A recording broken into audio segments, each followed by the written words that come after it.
everybody. So today I'm going to talk about why it's not really a good idea to just have one business.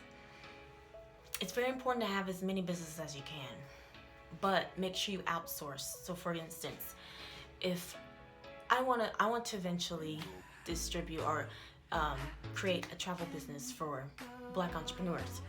So in order for me to outsource, I will hire employees for my business so I don't have to do all the heavy lifting myself. All of that can be handled for me.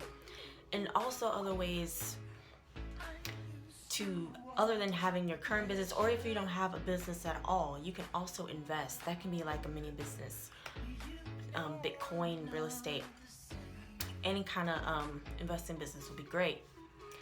So try to have as many as possible, but be sure not to stress about how many businesses you have, because it seems like the more businesses you have, the more stressful it is, but it won't be as stressful if you outsource. So outsource is key to having multiple businesses at the same time.